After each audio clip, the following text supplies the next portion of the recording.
प्रदेश में मौसम ने अचानक करवट बदल ली है। अलग अलग इलाकों में तेज बारिश देखने को मिली। झमाझम बारिश से मौसम सुहाना हो गया है, लेकिन कई जगहों पर लोगों को परेशानी का सामना करना पड़ रहा है। आंधी और बारिश की वजह से ट्रैफिक की रफ्तार थोड़ी धीमी पड़ गई है और इसी दौरान आंधी तूफान से 60 लोगों की जान भी जा चुकी है।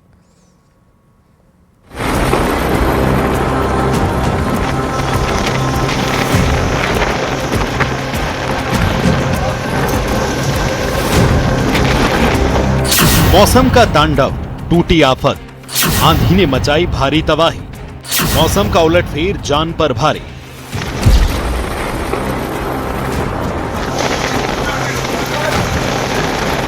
संगम नगरी प्रयागराज में बुधवार शाम के वक्त धूल का बवंडर ऐसा उठा जो भारी विनाश लेकर आया। तेज हवाओं के साथ धूल भरी आंधी के बीच कई जगहों पर पेड़ गिर गए। पुलिस लाइन के सामने नीम का पेड़ धराशायी हो गया। पेड़ के नीचे एक गाड़ी और 2 व्हीलर भी दब गए। कई जगहों पर पेड़ गिरे।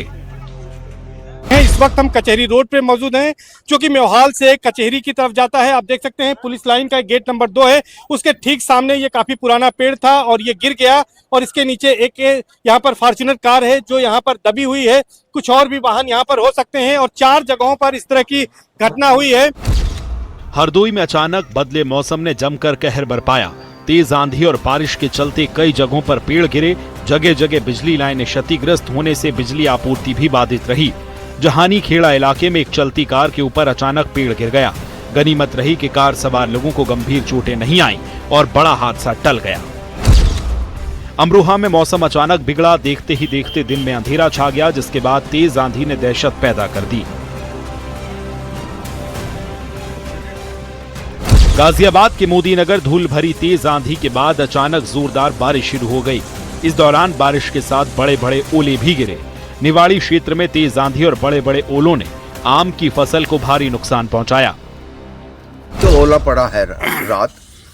हमने अपनी याद में, मेरी उम्र करीब 60 साल हो गई, आज तक इतना मोटा ओला इतनी देर तक जो पड़ा है आज तक हमने कभी नहीं देखा। इतना बड़ा नुकसान है।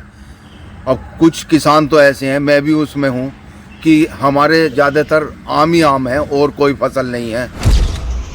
उन्नाव में आंधी बारिश और ओलावृष्टि ने जमकर कहर बरपाया। आंधी के चलते 5 से ज्यादा लोगों की जान चली गई। आंधी तूफान की वजह से जगह जगह पेड़ धराशायी हो गए। शिगुपुर गांव में 70 साल के बुजुर्ग की जान चली गई। कानपुर लखनऊ रेल मार्ग के रूट पर पेड़ गिरने से रेल यातायात भी बाधित रहा। देवरिया में देर रात तेज हवाओं के साथ बारिश हुई, जिससे कई जगहों पर पेड़ गिरे और पोल गिर गए।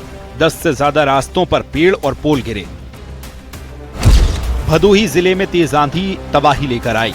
पेड़ उखड़कर सड़कों पर गिर गए, जिससे ट्रैफिक बाधित हो गया और टीन शेड और मकानों की छतों पर लगे सोलर पैनल उड़कर दूर जा गिरे। 12 से ज्यादा लोगों की जान चली गई। घायलों को अस्पताल में भर्ती कराया गया। कई सारी कैजुअलिटीज हुई हैं। कुल मिलाकर के अभी तक प्राप्त सूचना के क्रम में लगभग 15 लोगों की मृत्यु हुई है। इसके अलावा 8 लोग इन घटनाओं में घायल हुए हैं। अलग अलग घटनाओं में कुल 16 पशुओं की भी हानि की सूचना मिली हुई है और एक आध जगहों पर पशु का जो बाड़ा है वो भी क्षतिग्रस्त हुआ है। सोनभद्र में भी आंधी मुसीबत बन गई। रॉबर्ट्सगंज के सर्किट हाउस मोड़ पर जिला पंचायत का लोहे का बोर्ड स्टेट हाईवे पर गिर पड़ा, जिसकी वजह से लंबा जाम लगा। चौकी परिसर में खड़ी पुलिस की गाड़ी पर पेड़ की चपेट में आ गई। सीतापुर में आंधी और बारिश के साथ रामकोट क्षेत्र में गिरे ओले से जनजीवन अस्त व्यस्त हो गया। कई लोग पेड़ गिरने के बाद उसकी चपेट में आ गए। प्रतापगढ़ के लालगंज क्षेत्र में टीन शेड के ऊपर गिरने से युवक की जान चली गई। बागराय थाना क्षेत्र में दीवार गिरने से महिला की मौत हो गई। बंदायूं में तेज आंधी तूफान काल बन गया। अलग अलग हादसों में 5 लोगों की दर्दनाक मौत हो गई। संभल में बिजली के पोल और पेड़ गिर गए। बिजली के पोल के नीचे दबकर एक महिला की मौत हो गई। संभल में देर रात आई आंधी बरसात से एक इंटर कॉलेज की दीवार ढह गई। गनीमत रही कि मलबे की चपेट में कोई नहीं आया। जिन जगहों पर लोगों की जान गई उनमें प्रयागराज, भदोही, मिर्जापुर, फतेहपुर, उन्नाव, सोनभद्र, बंदायूं, प्रतापगढ़, बरेली, सीतापुर, रायबरेली, चंदौली, हरदोई, संभल, कौशाम्बी, शाहजहांपुर और लखीमपुर शामिल है। यूपी में आंधी जानलेवा साबित हुई। कुदरत के आगे हर कोई बेबस नजर आया। Bureau report, news 18।